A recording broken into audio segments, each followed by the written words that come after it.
Jamol bitta gap aytdi-ku, shu jahon chempionatida birdan futbolni ko'rganlar bor. Menga bir ikkita tanish domla odamlar tashladida. Bu nima deyishyapti? Va kirishda postida o'zim futbol ko'rmayman-u, tushunmayman-u, lekin xayril o'zi aytib turibdi domla dedim. O'zi boshida aytib turibdi. Tushunmayman o'zi. Hozir men bitta dorini sizga aytib ko'rsatib, o'zim tushunmayman-u, boshqa shu lekin davo bo'lishi mumkin desa, hech qachon ichmaysiz uni dedim. O'zim bilmayman. Aytib turibsiz dedim. Bilaman deb aytsam ham ichmaysiz dedim. Mening doriga aloqam yo'qligini bilasiz dedim. Shundan farqi yo'q, faqat xavfi yoki oqibati unaqa bo'lmaganligi uchun birov qiziqmaydi, birov e'tibor bermaydi. Obtasonov gap bor-ku, hamma kino bilan futbol bo'yicha mutaxassis degan-ku. Mayli, endi xalq bu futbolni ko'radi, boshqa qiladi. Mana shu hammasi aralashib ketib qoldi-da.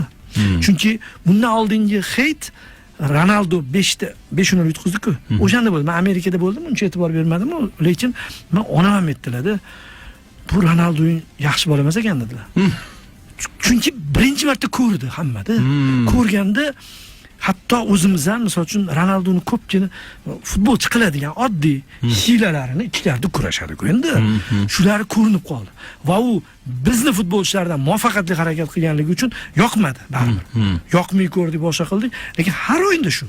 O'zi shu. Har bittasini alohida kecha nimalar bo'lyapti? Butun 90 daqiqada shuncha bo'ldi. Shular kirdi va bu yog'iga futbol ko'rishyapti-yu. Va eng yomon tomoni hozirgi kunda ijtimoiy tarmoqlarda ular balkim Ronaldo hamda Messiga aloqasi bo'lmagan muxlislardir. Juda ko'p narsalarni, konspirologiyani haddan tashqari yuqori variant qo'yiladi. Menga 5 ta gol to'g'ri kelib qolgan. Men sharhlab turganman, sharhlovchi siz bilasiz. Va gol dedim. Jahlim ham chiqib gol dedim. Endi u aniq O'zbekiston. Gol dedim, nima deysiz? Ha, o'shanda bu Ronaldoga muxlis deb yozdi. Va saldan keyin Messiga muxlis bo'ldim. O'zi kelishib olinglar bir-biringlar bilan deb uchrashtirib qo'ymoqchiman Chorsida. Nega Chorsida? Qanaqasi, misol uchun o'sha payti nega Chorsida? Uchrashuv bor, peshindami degan gap bor-ku. Mahallangiz oldida uchrashtirib qo'yib. Mahallan oldida ishga olib ketadi. Uydagilar nima qilasan deydi. Chorsida shovqin bo'lsa Jamol akam bezovta bo'ladilar-da. Yaqinroq turadilar. Chorsida odam ko'p. Jamol tushuntirib, "Hoy musulmonlar." Hali ko'zlarim yo'lingda bor. Hali ko'k do'ppili kiyib chiqsalar.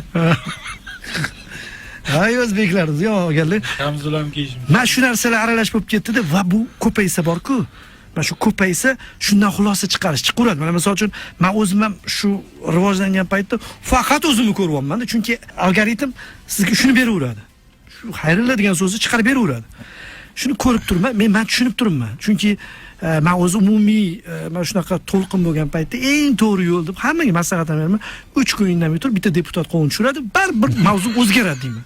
Yo'q, bitta kimdir nimadir qiladi-da. Bu g'alati gap gapiriladi. Birov hozir shunaqa ko'rpaga o'xshaydi-ku, bir narsa texnologiya ming taraqqiyot berilgan bo'lsa, unutuvchanlik ham shunaqa-da. Pushkinning asarini bir asr o'qishgan. Hozir Pushkin yozsa, hamma joyga oldindan ko'ra tezroq tarqaladi va tezroq ketadi. Chunki unisi qo'shilsa, bunisi olinadi. Dunyo shunaqa. Bu yoqdan olinadi, bu yoqdan beriladi, hamma narsada. Realchilar bilan barsachilarni o'rtaga qo'yayotgan narsasidan kelib chiqdi. Ular o'zi boshqa armiya bo'lib kirishdi-da va mana bu tomon o'zi tushunmaydigan tomon bor-ku, konspirologiya, yana siyosat, bitikda ma'lumotlarni eshitib, keyin men Bobur oxirgi payt fact checkingga o'rganib qoldim-da. 95% xabardan chiqib kelgan xabar bor-ku, yolg'on bo'lyapti. Ayniqsa Instagramda. Yo'q, farqi oldim. Hozir Instagram ali Twitterdan bor-ku, o'shandan ham olaman, Twitterdan ham chiqib keladi. Zo'r xabar bo'ladi. Pep Guardiola Argentinaga muxlislik qilar ekan deb keldi-da. Menga o'zi g'alati tuyulyapti-da. Qanaqa qilib turib Guardiola bunaqa deyishi mumkin? Yasalganda, ha. Gapiga qarasangiz juda chiroyli ketgan, baribir Messi ustun deganda. Hozir masalan Barselona aksar muxlislari shunaqa bo'ldi. Lekin bu muxlis, u ispaniyalik. Unaqa deb yuborishi mumkin emas. Shuni tekshirsam, xudoga shukr, haqiqatan u yo'q. Umuman aytmaydi. U tushuntirib beryapti. Chunki oldingi intervyulari, haqiqatan bo'lgan intervyulari mana bunaqa deydi deb turib, to'g'ri deb o'ylayotganim ham noto'g'ri bo'lib chiqyapti-da, juda ko'pi. Masalan, sizda ham bir ikkita ko'rib qolaman. Menda ham ketib qoladi. Ha, o'zimda ham oldin bo'lardi. Hozir o'rgandim. Chunki juda ko'p ashnomni eshitdim. Birinchi o'tib turib, nima bu taniqli odam bunaqa qilishi to'g'ri e'tiroz. To'g'ri qabul qilishimiz kerak. O'zi tekshirish ham kerak. Chunki otingiz bilan molingiz bir xil bo'lib ketdi-da. Xohlagan odam xohlaydi. Mana shular ko'paydi-yu, keyin mana bu joyda sekin endi kinoda asosiy qahramonlar o'rtasidan chiqib keladi-yu. Titanik cho'kishi boshlagandan keyin qiziqish boshlaydi-yu. Realchilar bilan Barsacha chiqadi. Mana men 2022-yilgi mundialda bu narsani eslolmayman. Bular mana shu toifa mana bu konspirologiya, siyosat, yana dinni o'rtaga qo'shib turib gapirilayotgan gaplardan maksimal o'zi uchun foydalanyapti. Unaqa o'lchovi yo'q o'zi. Unaqa o'lchovi bo'lsa, umuman o'zi nima qilib ikkalasiga muxlis. Bu birinchidan. Umuman to'g'ri kelmaydi-da. Agar haqiqatan ham shunaqa vijdon bir xilla bor, faqat shu Misrga, Marokashga muxlislik qiladi, bu yo'g'iga menga farqi yo'q deydi.